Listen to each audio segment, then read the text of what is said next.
अस्सलामुअलैकुम viewers and listeners, मैं हूं आपकी होस्ट हमदा नवाज और आप देख रहे हैं उर्दू नावल डायरी। आज की वीडियो में मैं लाई हूं निम्रा अहमद के कलम से तहरीर करदा नावल जन्नत के पत्ते। इस नावल की रेटिंग्स का दर्जा 4.45 है, जो कि एक अच्छी रेटिंग है। इसका अनवान रूहानियत, अफसाना, थ्रिलर, सस्पेंस और रोमांस से ये भरा है।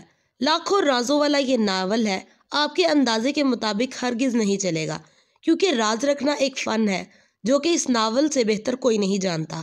बेसिकली कहानी का एक रुख हिजाब के मौजू के गिर घूमता है कि किस तरह एक लड़की की ज़िंदगी कुरान की एक आयत तब्दील कर देती है। एक जदीद लड़की हया का हिजाबी लड़की में तब्दील होना इस नावल का बुनियादी जौहर था। कहानी का दूसरा रुख एक जासूस आदमी और इसकी ड्यूटी के सख्त और सख्त मुतालबात को दिखाया गया है। नावल बहुत ज़्यादा सस्पेंस से भरा हुआ और इंटरेस्टिंग है। तो शुरू करते हैं। नावल जन्नत के पत्ते लिखा गया है निम्रा अहमद के कलम से। किस नंबर 1 है आज। लैपटॉप तकिए पर रखा हुआ था। वो सामने कोहनियों के बल ऊंधी लेटी हुई थी। स्क्रीन की रोशनी इसके चेहरे को चमका रही थी। वो थोड़ी तले हथेली रख दूसरे हाथ की एक उंगली लैपटॉप के टच पैड पर फेर रही थी। लंबे सीधे स्याह बाल पड़े थे। इसकी आंखें भी वैसी ही थीं। स्याह बड़ी बड़ी आंखें चांदनी जैसी चमक रही थीं और चेहरा मलाई का बना लगता था, सफ़ेद और साफ और चिकना सा। वो इसी मगन अंदाज में स्क्रीन पर नजरें मरकूज करके टच पैड पर उंगली फेर रही थी। एक क्लिक के बाद कोई सफ़ा खुला तो इसकी मुतहर्रिक उंगली रुक गई। स्क्रीन पर जमी आंखों में ज़रा सा तफक्कुर उभरा और फिर बेचैनी। इसने जल्दी जल्दी से 2-3 बटन दबाते लोडिंग। अगले सफ़े के लोड होने के इंतज़ार करते हुए इसने मुस्तरिब अंदाज में इसने उंगली से चेहरे की दाईं तरफ से फैलती लटें पीछे की। चंद सेकंड में सफ़ा लोड हो गया। वो बेचैन होकर चेहरा स्क्रीन के करीब लाई तो इसके बालों की चंद लटें फिसल कर फिर चेहरे के सामने आ गईं। जैसे जैसे वो पढ़ रही थी इसकी आंखें हैरत से फैलती गईं। लब जरा से खुल गए और पूरा वजूद बेयकीनी में डूब गया। ढेर सारे लम्हे लगे इसको खुद को यकीन दिलाने में जो वो पढ़ रही है बिल्कुल सच है। और जैसे ही इसके जहन ने यकीन की धरती को छुआ वो एक झटके से उठ बैठी। इसका फ़ोन साइड टेबल पर रखा था। इसने हाथ बढ़ाकर सेल उठाया और जल्दी जल्दी कोई नंबर डायल किया। रात की मुकद्दस खामोशी में बटनों की आवाज़ ने ज़रा इर्ताश पैदा किया। इसने फ़ोन कान से लगाया। दूसरी तरफ बेल जा रही थी। हेलो ज़ारा। शायद राब्ता मिल गया था। तभी वो बेहद शौकी से चहकी। कैसी हो, सो तो नहीं गई थी? दूसरी तरफ इसकी दोस्त कुछ कह रही थी। वो लम्हे भर को सुनने के लिए रुकी और फिर हंस पड़ी। सारी बातें छोड़ो, मेरे पास जो बड़ी खबर है वो सुनो, इसने आदतन अपने बालों की लिट को उंगली पर लपेटते हुए कहा।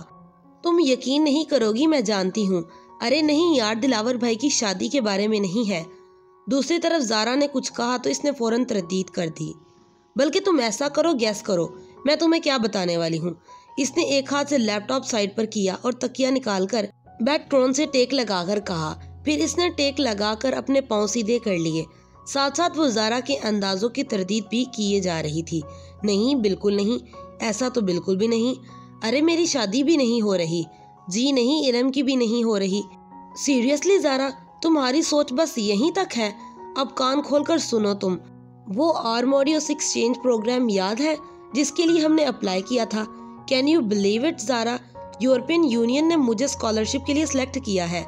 दूसरी जानिब ज़ारा इतनी ज़ोर से चीखी कि मोबाइल का स्पीकर बंद होने के बावजूद भी इसकी चीख पूरे कमरे में गूंजी थी। बिल्कुल सच कह रही हो ज़ारा, अभी 15 मिनट्स पहले ही मुझे यूनिवर्सिटी की मेल मिली है। और साथ ही परे लैपटॉप का रुख अपनी तरफ मोड़कर दोबारा गौर से स्क्रीन को देखा जहाँ 15 मिनट पहले ही सिलेक्शन मेल आई थी। तुम भी फ़ौरन चेक करो, तुमने भी तो अप्लाई किया था, तुम्हें भी मेल आई होगी। वो फ़ोन एक हाथ में पकड़कर दूसरे हाथ से लैपटॉप ऑफ कर रही थी। लैपटॉप की स्क्रीन पर अंधेरा हुआ तो इसने हाथ बढ़ाकर स्क्रीन बंद किया और साइड टेबल पर रख दिया। जी हाँ, मैंने सबांची को नेट पर देखा है, बहुत ही खूबसूरत यूनिवर्सिटी है। मगर वो थोड़ी देर को खामोश हो गई। दूसरी तरफ से इस्तफसार पर वो फिर से बोली थी, बस एक छोटा सा मसला है, हम अपनी फैमिलीज़ को इस बारे में नहीं बताएंगे। धीमी आवाज़ में बोलते इसने बंद दरवाजे को देखा। दरअसल सबांची में लड़कियों के हेड स्कार्फ पर पाबंदी है। इधर सर ढकना मना है। घर वालों को बताकर मुतफक्कर करने की बजाय इस बात को गोल कर जाना। वैसे भी हम दोनों ही स्कार्फ नहीं लेती। इस पल खिड़की के बाहर कुछ खड़का था। वो चौंक कर देखने लगी। कद आदम खिड़कियों के आगे भारी पर्दे गिरे हुए थे, अलबत्ता पीछे जालियां खुली हुई थीं। शायद इसका वहम था। वो सर झटक कर फोन की तरफ मुतवज्जा हो गई। अब्बा ने मुझे कभी स्कार्फ लेने या सर ढकने पर मजबूर नहीं किया, थैंक गॉड। हाँ, इरम घर के बाहर स्कार्फ लेती है। इसके अब्बू ताया और फुरकान कुछ सख्त है ना। फिर वो बेड से टेक लगाते हुए नींद दराज होकर बताने लगी, परमिशन का तो कोई मसला नहीं। अब्बा स्पेन जाने की इजाज़त ना देते, मगर तुर्की में सबीन पुप्पो रहती हैं तो वो मान गए थे। वैसे भी इन्हें अपनी बेटी पर पूरा भरोसा है। फिर वो चंद लम्हे अपनी दोस्त की बातें सुनती रही। ज़ारा खामोश हुई तो इसने फिर नफ़ी में सर हिलाया। कल नहीं, दावर भाई की मेहंदी है कल, तुम आ रही हो ना? और हाँ, मैं और इरम लहंगा पहन रहे हैं। सारे कजन्स बहुत एक्साइटेड हैं, खानदान की पहली शादी है ना। ओके, अब तुम जाकर मेल चेक करो, मैं भी सोती हूँ, रात बहुत हो गई है। अलविदाई कलमात बोलने के बाद इसने फ़ोन तकिए पर उछाल दिया, फिर जाने के लिए उठ खड़ी हुई। बाहर लाउंज खामोशी में डूबा हुआ था। हया ने आहिस्ता से अपने कमरे का दरवाज़ा बंद किया। नंगे पांव चलते लाउंज से किचन में आई। सया कमीज और खुले ट्राउजर में इसका कद और भी दराज लग रहा था। किचन में अंधेरा फैला हुआ था। वो दरवाजे पर रुकी और हाथ बढ़ाकर किचन की लाइट जलाई। सारी बत्तियां जल गईं। इसने आगे बढ़कर फ्रिज का दरवाज़ा खोला और पानी की बोतल निकालने को झुकी। झुकने से बाल फिसल कर सामने आ गए। हया ने नरमी से इनको पीछे हटाया और पानी की बोतल लेकर सीधी हुई। काउंटर पर रखे रैक से ग्लास उठाया और पानी ग्लास में उंडेलने लगी। इसकी निगाह काउंटर पर रखी सफ़ेद चीज़ पर पड़ी। वो जैसे चौंक उठी। बोतल वही रखकर इसके करीब आई। वो सफ़ेद अधखिले गुलाबों का बुके था, साथ एक सफ़ेद लिफाफा भी था। हया ने गुलदस्ता उठाया और धीरे से पास लाकर आंखें मूंदे इसको सूंघा। दिल फरेब ताजगी भरी महक इसमें उतर गई। फूल बिल्कुल ताज़ा थे, जैसे अभी तोड़े हों। जाने कौन यहाँ रख गया। इसने बंद लिफाफा उठाया और पलट कर देखा। इसके पते वाली जगह पर हया सुलेमान लिखा हुआ था।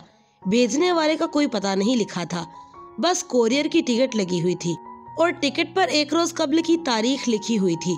इसको तो कभी किसी ने यूं फूल नहीं भेजे। ये क्या मामला था? उलझते हुए हया ने लिफाफा चॉक किया।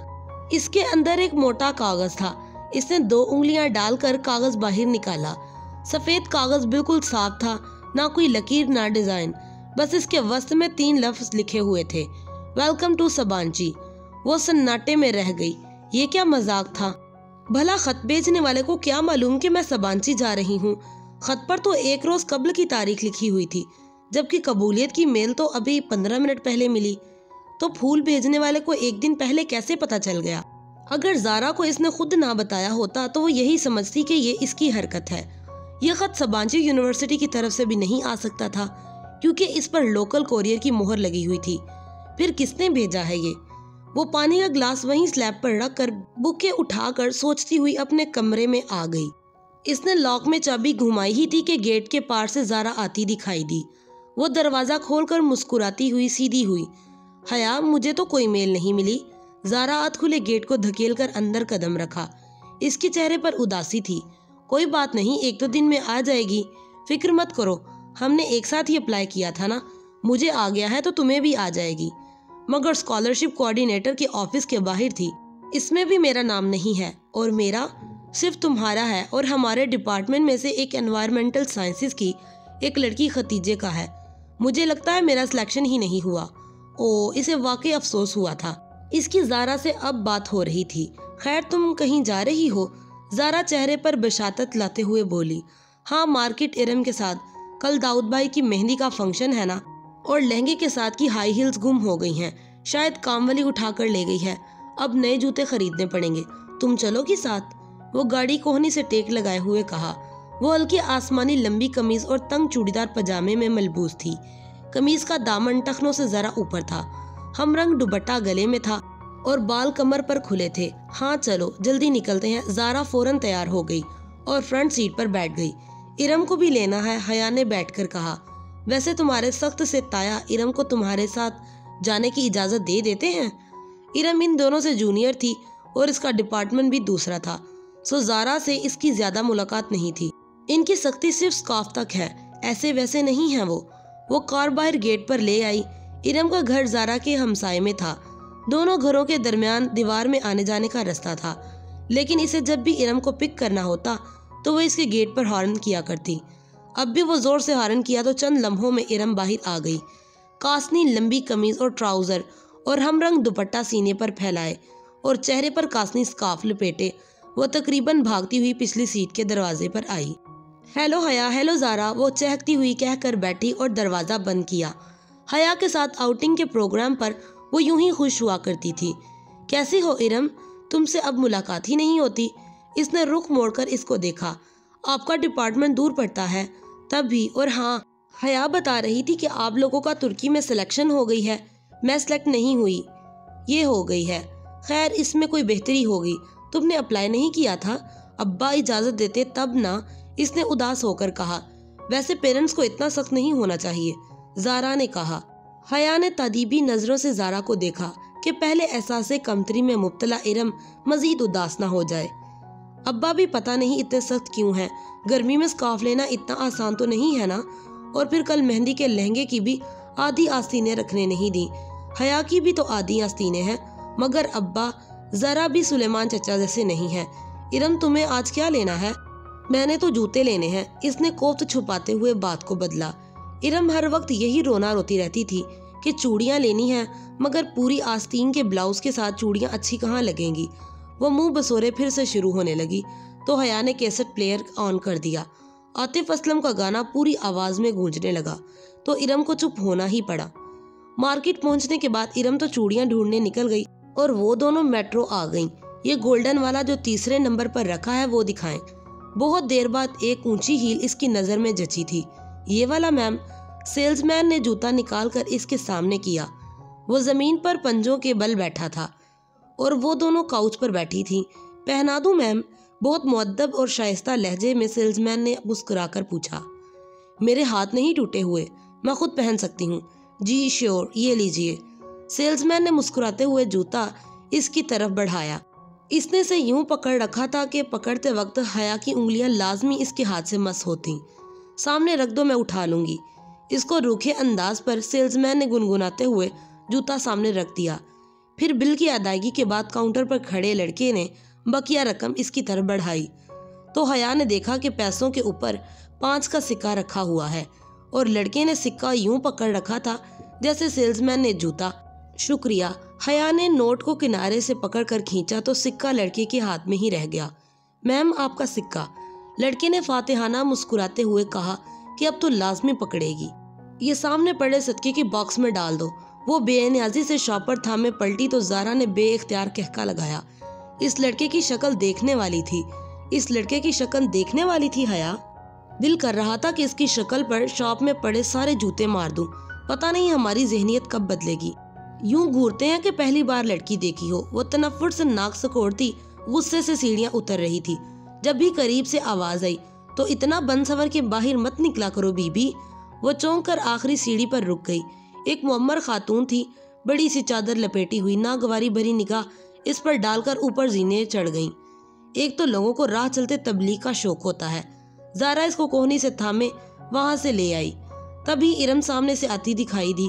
इसका सीने पर फैला दुपट्टा अब सिमट कर गले में जा चुका था। इसने कोई खास शॉपिंग नहीं की थी, शायद वो इसके साथ सिर्फ आउटिंग के लिए आई थी।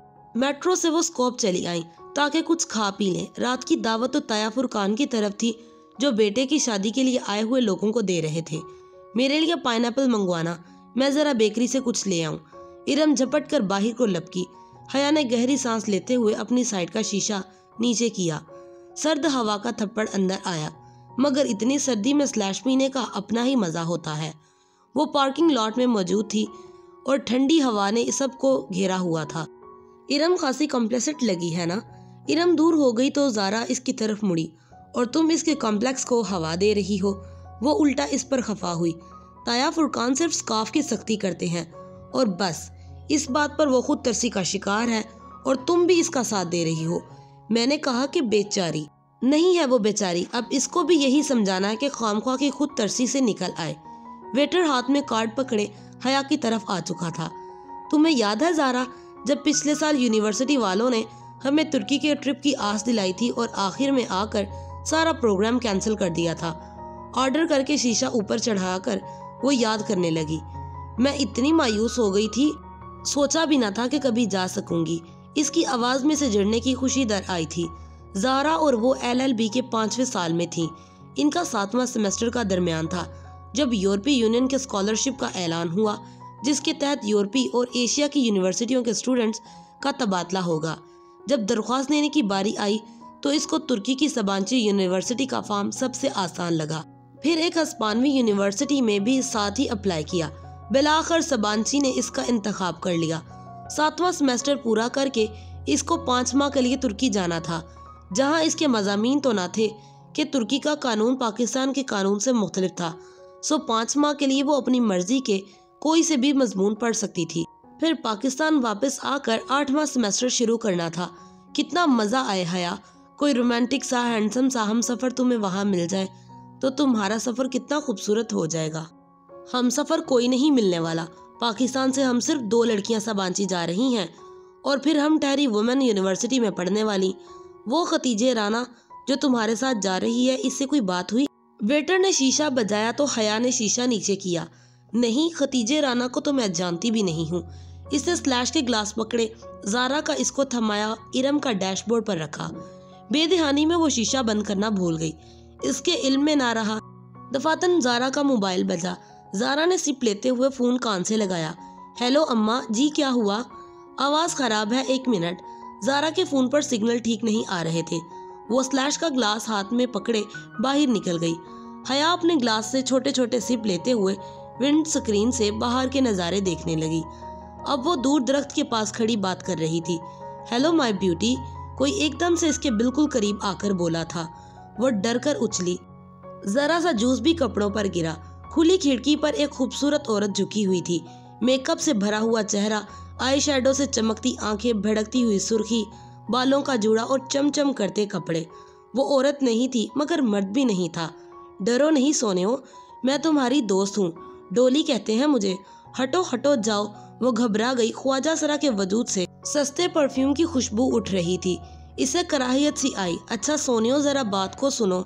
इसने अपना चेहरा और झुकाया। इससे पहले कि वो आगे बढ़ता, हया ने स्लैश का भरा ग्लास इसके मुंह पर उलट दिया। ठंडी ठार बर्फ मुंह पर गिरी तो वो बिलबिलाकर पीछे हुआ। इसने फुर्ती से शीशा ऊपर कर लिया। सुनो जी, वो मुस्कुराकर चेहरा साफ करते हुए शीशा बजाने लगा। बंद शीशे की वजह से इसकी आवाज़ कम आ रही थी। अब वो कोई गाना गा रहा था।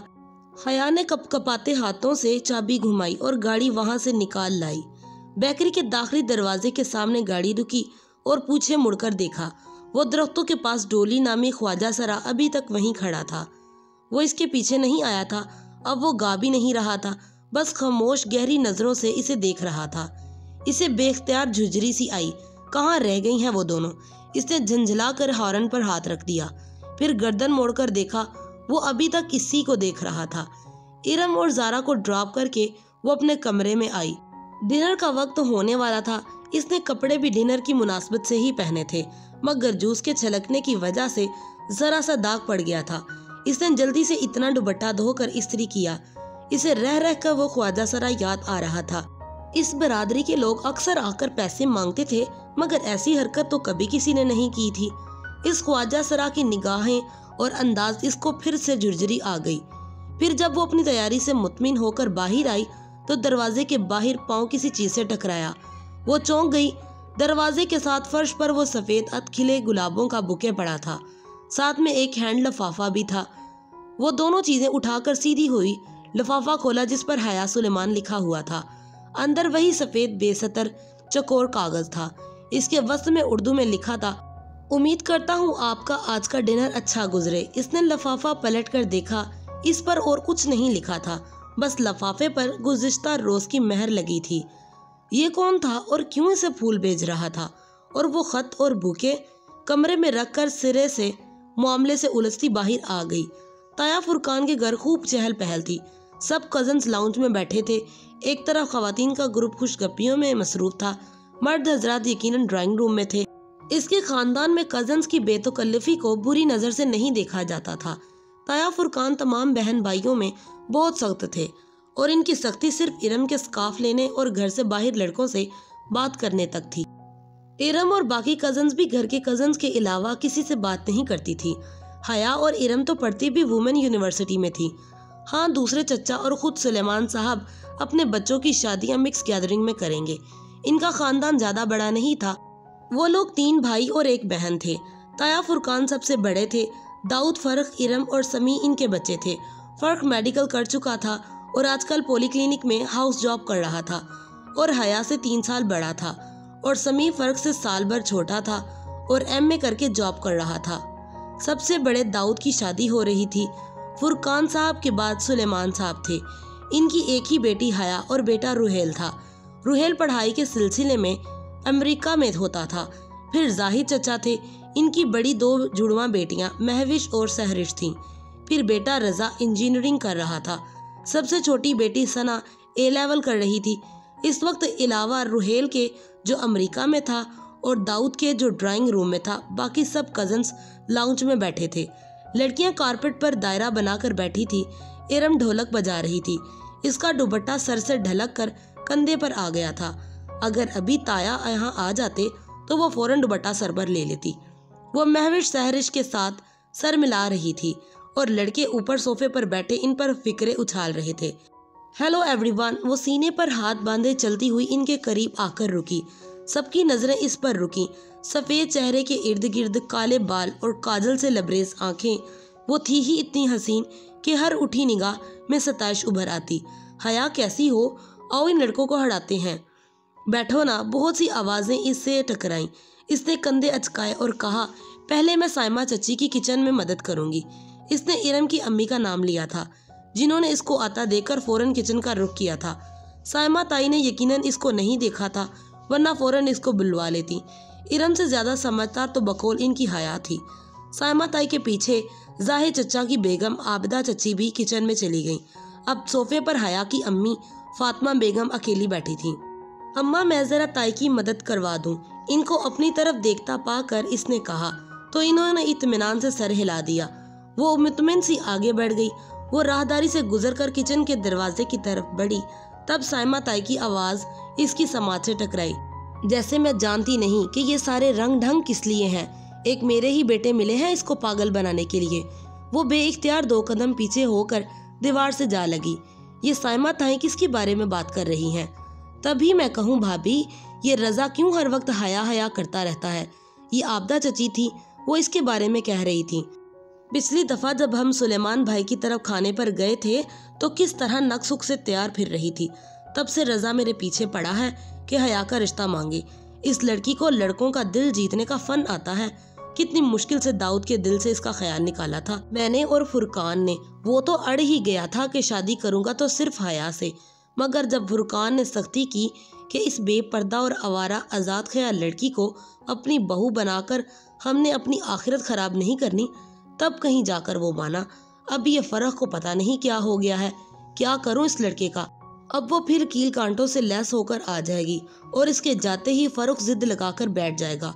अब मेरी इरम भी है, मजाल है घर से बाहर सर पर दुपट्टा लिए बगैर निकले। साइमा ताई बहुत फख्र से कह रही थी और वो धुआं धुआं होते चेहरे के साथ दीवार से टेक लगाए खड़ी थी। इसे लगा कि इसने मजीद कुछ सुना तो इसके असाब जवाब दे जाएंगे। बदवक्त अपने वजूद को संभालते वो वापस मुड़ी। किसी बात पर हंसते हुए फरूख की निगाह इस पर पड़ी तो इसको राहदारी से आते देखकर इसकी हंसी रुक गई। वो मुस्कुराया। बहुत मुनासिब से शक्ल सूरत का था। फरूख और टफ रूटीन की वजह से इसका रंग मजीद सांवला हो गया था। मगर यहाँ मसला इसकी वाजिबी सूरत और हया की बेपर्दगी का नहीं था। असल बात सब जानते थे तो फिर रजा और फरूख ऐसा कैसे सोच भी सकते थे। वो एक सपाट निगाह फर्क पर डालकर सोफे पर फातिमा बेगम के साथ आकर बैठी। तुम्हें क्या हुआ है? कुछ नहीं अम्मा। वो मुश्किल से खुद को नॉर्मल कर पाई। वो मुतमिन हो गई तो वो साइमा ताई के बारे में सोचने लगी, जिनका हया मेरी जान कहते मुंह ना थकता था। और फुरकान ताया की तो वो बड़ी बेटी थी, मगर इनके दिल में ऐसे ख्यालात थे ये वो गुमान भी नहीं कर सकती थी। और वो फूल वो भी फरूख या रजा ने भेजे थे। मगर जब पहली बार इसको फूल आए थे तो फर्क शहर से बाहर था और रजा तो इस्लामाबाद में ही था। मगर इनमें से किसी को इसके सबांची सिलेक्शन का नहीं पता था। शायद जब वो जारा को फोन पर बता रही थी तब खिड़की के बाहर कुछ खड़का था। वो जो कोई भी था, इसने खिड़की के बाहर सारी बात सुन ली थी और इसने फूलों के साथ खत लिख कर रख दिया था। मगर कोरियर पर तो एक दिन पहले की मोहर लगी हुई थी ना। शायद इसने कोई जाली मोहर इस्तेमाल की होगी। मगर इस तरह की झमेलों में फरूख और रजा जैसे जॉब वाले मसरूफ बंदे क्यों पड़ेंगे भला। इसका दिल कह रहा था कि फूल भेजने वाला कोई और ही है। खैर दफा करो, जो भी हो, इन दोनों का दिमाग तो मैं अभी ठीक करती हूँ। वो तेजी से उठकर लड़के लड़कियों के ग्रुप की तरफ चली आई। इरम, इसने अपने मखसूस अंदाज में सीने पर हाथ बांधे हुए थे। इरम को मुखातिब किया तो सब रुककर इसको देखने लगे। क्या तुम लोगों ने सबीन पुप्पो को शादी का कार्ड भेजा था तुर्की? आंखों से इसने फरूख और रजा को चेहरे को मान पड़ता देखा। सुलेमान चचा को कार्ड दिया था, इन्होंने भिजवा दिया होगा। वो सबीन पुप्पो को अब्बू ने फोन करके कह दिया था कि सबीन पुप्पो आएंगी। आना तो चाहिए, करीबी रिश्ता है, तुमसे ना सही हमसे तो है। इसने करीबी रिश्ते पर जोर डालते हुए फरूख और रजा पर एक नजर डाली। इनके चेहरे फीके पड़े थे और दोनों ही सोच में गुम थे। फिर खाने के वक्त साइमा ताई ने सबसे पहले इसको बुलाया। हया मेरी जान, तुम तो समझदार हो, ये इरम तो बस तुमने टेबल पर ख्याल रखना है। जिसमें कोई डिश खाली हो तो या आधी हो जाए तो फौरन जफर को आवाज दे देना। ठीक है श्योर ताई, मैं ख्याल रखूंगी। वो मुश्किल से मुस्कुराती हुई सर्व करने लगी। चंद मिनट बाद सब खड़े अपनी अपनी प्लेटों में खाना निकाल रहे थे। ताया जान अपने सलाद नहीं लिया। वो रशियन सलाद का प्याला हाथ में लिए अब्बू और ताया की तरफ आई, जो अपनी धुन में बातें कर रहे थे। इसके पुकारने पर चौंके। थैंक यू बेटा। ताया फुरकान ने मुस्कुराते हुए सलाद अपनी प्लेट में निकाला। वो शलवार कुर्ते में मलबूस थे और शाल ली थी और बारोब चेहरे पर मूछें। सुलेमान साहब इनके बरक्स क्लीन शेव डिनर सूट में बहुत स्मार्ट लग रहे थे। दोनों की सोचें इनके हुलियों जैसी थीं। अब्बा आप भी लेना। सुलेमान, तुमने सबीन को कार्ड पोस्ट कर दिया था? ताया को अचानक शायद इसकी शक्ल देखकर याद आया था। सुलेमान साहब का चमचे में सलाद भरता हाथ जरा सुस्त पड़ा और चेहरे पर करवाहट फैल गई। बहुत आहिस्ता आहिस्ता इन्होंने चम्मच प्लेट में पलटा कर दिया था। इनके लहजे में काट थी जो हया के लिए नहीं थी। अब्बा, सबीन पुप्पो शादी पर आएंगी? वो पूछे बिना रह न सकी। कल मेहंदी है, आना होता तो आज आ चुकी होती। 30 सालों में से जो औरत सिर्फ कुछ दफा मिलने आई हो तो वो अब भी ना आए तो बेहतर है। फुरकान ताया भी दंग रह गए। सुलेमान को क्या हुआ? थैंक यू बेटा, सुलेमान साहब ने हया को कहा। इसका मतलब था कि अब तुम यहाँ से जाओ, और वो इशारा समझकर सर झुकाते वहाँ से आ गई। बहुत आहिस्ता से सलाद का प्याला मेज पर रखा और अपनी आधी भरी प्लेट उठा ली, मगर अब कुछ खाने को जी नहीं चाह रहा था। ये अब्बा को क्या हो गया था? वो पुप्पो के बारे में ऐसी बातें क्यों कर रहे थे? फिर इससे रहा नहीं गया। वो अपनी प्लेट उठाकर सतून के साथ खड़ी हो गई, जिसकी दूसरी तरफ अब्बा और ताया खड़े थे। बज़ाहिर अपनी प्लेट पर नजर झुकाए कान इन दोनों की बातों की तरफ थे। हया के लिए लगारी साहब ने अपने बेटे का प्रपोजल दिया है। सुलेमान साहब ने अपने दोस्त का नाम लिया तो हया के हाथ में पकड़ी हुई प्लेट लरस गई। ये क्या कह रहे हो? फुरकान ताया शशुद रह गए। भाई, इसमें हैरत की क्या बात है? वलीद अच्छा लड़का है, कल मेहंदी पर आएगा तो मिलवाऊंगा। सोच रहा हूँ हया से पूछकर हाँ कर दूं। मगर सुलेमान, ये कैसे हो सकता है? क्यों नहीं हो सकता भी? तुम ये शादी कैसे कर सकते हो? बाप हूँ इसका, कर सकता हूँ। फातिमा भी राजी है और मुझे यकीन है हया को कोई एतराज नहीं होगा। और जहान का क्या होगा? कौन जहान? सुलेमान साहब यकसर अनजान बन गए। तुम्हारा बेटा, सबीन का बेटा, जिससे तुमने और सबीन ने निकाह किया था, तुम कैसे भूल गए हो? वो 21 साल पुरानी बात है और हया अब 22 साल की हो गई है। बेवकूफ़ी की थी मैंने, सबीन पर एतबार करके अपनी बच्ची का निकाह कर दिया। 21 बरसों में कभी सबीन ने मुड़कर पूछा कि निकाह का क्या होगा? 6 माह में एक बार फोन वो कर लेती है और 3 मिनट बात करके फोन रख देती है। और आपको वाकई लगता है कि वो लोग रिश्ता कायम करना चाहते हैं? मगर सबीन तो सिकंदर की वजह से, तुम तो जानते हो, उल्टे दिमाग का इंसान है। मैं कैसे मान लूं कि अपने मगरूर और बददिमाग शोहर की वजह से निकाह को भूल जाएगी? इतने बरस बीत गए हैं, इसने एक बार भी इस शादी की बात मुंह से नहीं निकाली। मैं इससे क्या उम्मीद रखूं? मगर जहां तो अच्छा लड़का है। तुम इससे मिले तो थे जब पिछले साल तुम इस्तांबुल गए थे। जी हाँ, सिकंदर अच्छा लड़का है। माय फुट, इन्होंने बहुत तल्ख होकर कहा। इसके तो मिजाज ही नहीं मिलते। तुर्की में पैदा हुआ है, ना इसको उर्दू आती है ना पंजाबी, और कभी इसने मामू का हाल पूछा है? कभी फोन किया है? भाई, मैं ये सब भूल जाता, मगर पिछले साल मैं तुर्की गया तो यकीन करें भाई, मैं 18 दिन वहाँ रहा। रोज सबीन के घर जाता था। सिकंदर तो खैर अलग बात है, मगर जिहान आखिरी रोज मुझे मिला, वो भी 15 मिनट के लिए बस। वो भी जब इसकी माँ ने मेरा नाम बताया तो काफी देर सोचने के बाद इसको याद आया कि मैं इसका दूर परे का मामू लगता हूँ। वो मुझसे मिला और वो भी 15 मिनट के लिए बस, और पूछने लगा क्या पाकिस्तान में रोज बम धमाके होते हैं और क्या वहाँ इंटरनेट की सहूलत मौजूद है। फिर इसका फोन आया और वो उठ खड़ा हुआ और चला गया। मैं कभी हया के लिए कोर्ट से खुला लेने का ना सोचता अगर मैं इस रोज एक तुर्क लड़की को जहाँ के साथ इसके घर ड्रॉप करते ना देखता। जब मैं फ्लाइट पकड़ने से कबल मुबीन को खुदा हाफिज कहने गया था, इस लड़की के साथ इसकी बेतकल्लुफी अलमान, वो सिकंदर शाह का बेटा है और वो अपने बाप का ही तो पढ़ तो है। मैं समझता था कि अगर अहमद शाह जैसे अजीम इंसान का बेटा होकर सिकंदर इनके बरक्स निकला तो वैसे ही जहाँ भी अपने बाप के बरक्स निकलेगा और एक अच्छा इंसान होगा, और वो इस मोजिज आदमी का बेटा है। हया कौन है, इसका इनसे क्या ताल्लुक है, ये बात ना जिहां को याद है और ना सबीन को। सबीन तो अभी ये जिक्र भी नहीं करती। अब मैं अपनी बेटी को जबरदस्ती इनके घर भेज दूं क्या? खैर कल वलीद से मिलवाऊंगा। अब जो रिश्ता भी मुझे अच्छा लगेगा मैं हया की इधर शादी कर दूंगा। हया में अब मजीद सुनने की ताब न थी। वो सफेद चेहरा लिए बोझल कदमों से चलती इनसे दूर हट गई। जिहां सिकंदर को इसने कभी नहीं देखा था, बस बचपन से इसे अपने और इसके रिश्ते से मुतल्लिक सुना था। वो साल भर की थी जब सबीन पुप्पो पाकिस्तान आई और फरते जज्बात में अपने 8 साला बेटे के लिए इसका रिश्ता मांग लिया। जज्बाती सी कार्रवाई हुई और दोनों बहन भाई ने बच्चों का निकाह कर दिया। तब 8 साला जिहान इनके साथ था। फिर वो तुर्की चला गया।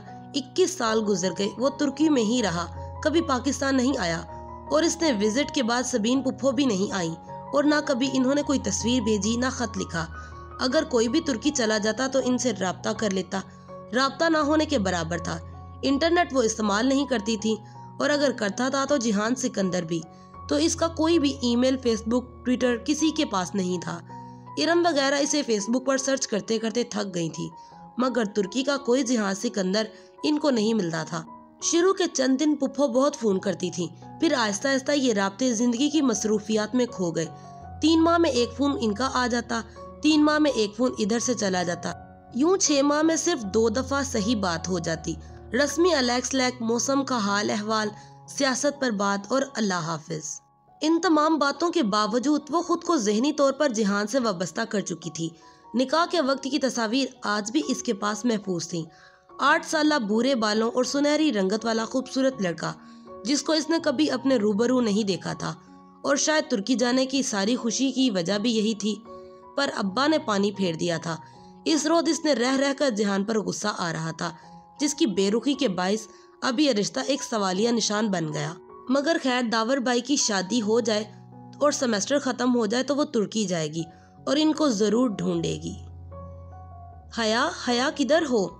वो लॉबी में आवेजा आईने के सामने खड़ी माथे पर टीका दुरुस्त कर रही थी जब फातिमा बेगम इसे ऊपर पुकारती आईं। हर तरफ गहमा गहमी थी। एक नाकाबिले फहम शोर सा मचा था। मेहंदी का फंक्शन शुरू हो चुका था। सब बाहर जाने की जल्दी मचाए इधर उधर भाग रहे थे और वो अभी तक वहीं खड़ी थी। क्या हुआ अम्मा?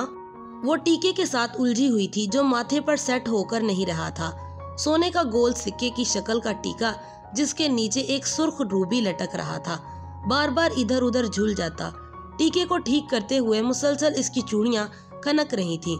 जल्दी आओ, तुम्हारे अब्बा बुला रहे हैं, किसी से मिलवाना है तुम्हें। इनकी आवाज में खुशी की रमक थी तो वो चौंक गई। इनको देखने लगी। नफीस सी सिल्क की साड़ी में और डायमंड पहने वो खासी बावकार और खुश लग रही थी। इसकी उंगलियों ने टीका छोड़ दिया। दिल जोर से धड़का। क्या हुआ, पुप्पो आ गई क्या? और इनका मगरूर बेटा भी। किधर है अब्बा? वो धक धक करते दिल के साथ इनके पीछे बाहर निकली। गेट के करीब सुलेमान खड़े दिखाई दे रहे थे। इनके साथ एक खूबरू सा लड़का खड़ा था जिसके शाने पर हाथ रखे वो बात कर रहे थे। सामने खासे बावकार से सूट में मलबूस एक साहब थे और एक डिसेंट सी खातून थी। वो दोनों पहलुओं से लहंगा संभालती इनके करीब आई। ये हया है मेरी बेटी। सुलेमान साहब ने मुस्कुराकर इसके शानों को थामा।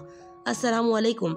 इसने सर को हिलाते हुए मध्यम आवाज में सलाम किया। वालेकुम अस्सलाम बेटा। वो तीनों दिलचस्पी से इसे देखने लगे। इसने डल गोल्डन कलर का लहंगा पहना था, कामदार ब्लाउज की आधी से भी छोटी आस्तीन और इनसे निकलते इसके दूधिया बाजू सुनहरे मोतियों की शुआओं में सुनहरे दिख रहे थे। भारी कामदार दुपट्टा इसने गर्दन में डाल रखा था। बाल हमेशा की तरह खुले कमर पर गिरे थे। टीके के साथ इसके सुनहरी झुमके कानों में लटक रहे थे और मलाई सा बना चेहरा हल्के मेकअप पे दिलकश लग रहा था। इसने काजल से लबरेज पलकें उठाई। वो तीनों इसे सताइश से देख रहे थे। और हया, ये मेरे दोस्त हैं उमैर लगारी, ये महनाज भाभी हैं और ये इनके साहबजादे हैं वलीद। इसके दिल पर बोझ सा आ गिरा। आंखों में बेख्तियार नमकीन पानी भर आया जिसे इसने अंदर उतार लिया। Nice to meet you. वो मेहमान आने लगे हैं, मैं फूल की पत्तियां इधर रख आई थी, सब मुझे ढूंढ रहे होंगे तो मैं। हाँ तुम जाओ, एंजॉय करो। सुलेमान साहब ने आहिस्तगी से इसके शानों से हाथ हटा लिए और वो मुआद्दत ख्वाना मुस्कुराती हुई गेट्स की जानिब बढ़ गई। बाहर आकर इसने बेख्तियार आंखों को भीगे गोशे साफ किए और एक नजर इनको पलट कर देखा, फिर सर झटक कर आगे बढ़ गई। इनके घर के साथ खाली प्लाट में शामियाने लगाकर मेहंदी का फंक्शन अरेंज किया गया था। मेहंदियां दोनों घरों की अलग अलग थीं। गेंदे के फूलों और मोतियों की लड़ियों से हर कोना सजा था। तकरीब अलग अलग थी, मर्द अलग, औरतें अलग। हाँ, औरतों की तरफ खानदान के मर्दों का आना जाना लगा था। मरियम भी सिल्वर कामदार लहंगे में इधर उधर घूम रही थी। वहाँ डीजे, मूवी वाले और रिफ्रेशमेंट सर्व करने वाले बाहर के मर्द थे। मगर आज तो शादी का एक फंक्शन था, फिर सर ढकने की पाबंदी कैसे होती? शादियों पे तो खैर होती ही नहीं। हया, डांस शुरू करें। इरम अपना लहंगा संभालती इसके पास आई। हाँ ठीक है, तुम गाना लगवाओ। और ये कौन है? सामने वाली कुर्सियों की कितार के साथ खड़ी एक लड़की कुर्सी पर बैठी खातून से झुककर मिल रही थी। इसने सया अबाया और ऊपर स्टॉल ले रखी थी। अजीब बात थी, इस लड़की ने उंगलियों से नकाब थाम रखा था। कौन? इरम ने पलट कर देखा, फिर गहरी सांस लेकर मुड़ी। ये एलियन है। कौन? हया ने हैरत से कहा। एलियन? अरे शहला भाभी हैं ये। पूरी दुनिया से अलग इनकी 1.5 इंच की मस्जिद होती है। बस तवज्जो खींचने के लिए फंक्शंस पर भी अबाया नकाब में मिलती हैं। अब पूछो भला, औरतों के फंक्शन में किससे पर्दा कर रही हैं? हाँ वाकई अजीब हैं ये भी। इसने शाने अचकाए। वो इनके एक सेकंड कजन की वाइफ थी और साल भर पहले ही शादी हुई थी। डीजे ने गाना सेट कर दिया। इन्होंने मूवी वाले को डांस की मूवी बनाने से मना कर दिया था और फिर अपना महारत से तैयार करदा रक्स शुरू किया। एक सुनहरी परी लग रही थी तो दूसरी चांदी की। जब पांव दुख गए तो खूब तालियां बजी तो वहाँ हंसते हुए कुर्सियों की तरफ आईं। अस्सलाम वालेकुम शहला भाभी। वो लड़की भी इसी मेज पर मौजूद थी। इरम ने फौरन सलाम किया। हया ने भी पैरवी की। वालेकुम अस्सलाम, कैसी हो तुम दोनों? वो मुस्कुराकर खुश दिली से मिली। एक हाथ की 2 उंगलियों से इसने अभी तक सया नकाब थाम रखा था। बिल्कुल ठीक, शहला भाभी नकाब उतार दें। इधर कौन है? शहला ने जवाबन मुस्कुराकर सर हिलाया मगर नकाब इसी तरह पकड़े रखा। माशाल्लाह, तुम दोनों बहुत प्यारी लग रही हो। वो बात करते करते जरा तिरछी हो गईं। हया ने हैरत से देखा, शायद इस तरफ मूवी वाला फिल्म बना रहा था इसलिए। अजीब औरत है, इतनी भी क्या बेएतबारी। हमारी फैमिली मूवी है, हम कौन सा बाहर किसी को दिखाएंगे? हया बुड़बुड़ाई। फिर वो जल्दी वहाँ से उठ गई। अम्मा जाने किधर थी? किससे पूछे सबीन पुप्पो आई हैं या नहीं? काफी देर इसे शशोपन में मुब्तला रही, फिर घर चली आई और टीवी लाउंज में फोन के साथ रखी डायरी उठाई। थकन की वजह से दम से सोफे पर गिरी और सबीन पुप्पो का नंबर तलाश करने लगी।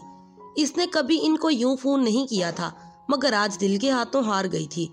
तुर्की का वो नंबर मिल ही गया। इसने रिसीवर उठाया और नंबर डायल किया। घंटी जाने लगी। इसके दिल की धड़कन तेज हो गई। 5वीं घंटी पर फोन उठा लिया गया। हेलो। भारी मर्दाना आवाज इसकी समाज से टकराई। अस्सलाम वालेकुम। इसने खुश्क लबों पर जुबान फेरी। जवाबन वो किसी अनजान जुबान में कुछ बोला। मैं पाकिस्तान से बात कर रही हूँ, गड़बड़ाकर अंग्रेजी में बताने लगी। पाकिस्तान से कौन? अब के वो अंग्रेजी में पूछ रहा था। इसकी आंखों में पानी भरने लगा। मैं सबीन सिकंदर की भतीजी हूँ, प्लीज इनको फोन दे दें। वो तो जवाहर गई हैं, कोई मैसेज है तो बता दें। वो मसरूफ से अंदाज में कह रहा था। अब ये जवाहर क्या है इसे कुछ अंदाजा न था। वो सबीन पुप्पो ने पाकिस्तान नहीं आना क्या दावर भाई की शादी पर? नहीं, वो बिजी हैं। शायद वो फोन रखने ही लगा था कि वो कह उठी। आप कौन? इनका बेटा जिहान। खट से फोन रख दिया। इसने बीगी आंखों से रिसीवर को देखा और फिर जोर से क्रेडल पर पटका। आंसू साफ किए और उठकर बाहर आई तो गेट की तरफ से जफर चला आ रहा था। इसके हाथ में सफेद अधखिले गुलाबों का बुके था। वो बेइख्तियार ठटकी रह गई। फिर लहंगा संभालती जीने उतर आई। ये क्या है जफर? ओ तुसी इत्थे हो? ये कोरियर वाले ने दिया है तुहाडे लिए। जफर ने गुलदस्ता और एक बंद लफाफा इसकी तरफ बढ़ाया। वो पिछले 7 साल से ताया फुरकान का मुलाजिम था। ठीक है तुम जाओ। इसने बुके को बाजुओं और सीने के दरमियान पकड़ा और दोनों हाथों से बंद लफाफा खोलने लगी। हस्बे मामूल इसमें सफेद सादा कागज था जिसके बिल्कुल दरमियान में उर्दू में एक शतर लिखी थी। इस लड़की के नाम जो कभी किसी अनचाहे रिश्ते के बनने के खौफ से रोती है तो कभी किसी बन चुके अनचाहे रिश्ते के टूटने के खौफ से। वो सुन रह गई, फिर घबरा कर इधर उधर देखा। गेट खुला था। मेहंदी वाली जगह से बहुत से लोग आ जा रहे थे। ऐसे में कोई क्या इधर था जो बगौर मुशाहिदा कर रहा था। इसने लिफाफे को पलटा। कोरियर की मोहर 1 रोज कबल की थी। अभी 10 मिनट कबल वो जहां के साथ पहली दफा बात करके रोई थी। बन चुका अनचाहा रिश्ता। और घंटा भर पहले वलीद और इसके वालिदैन से मिली थी। अनचाहे रिश्ते के बनने के खौफ से। ये कौन था जो इतना बाखबर था? एक दिन कबल ही इसे कैसे इल्म हुआ कि वो आज 2 दफा रोएगी। वो खौफजदा सी खड़ी बार बार तहरीर पढ़े जा रही थी।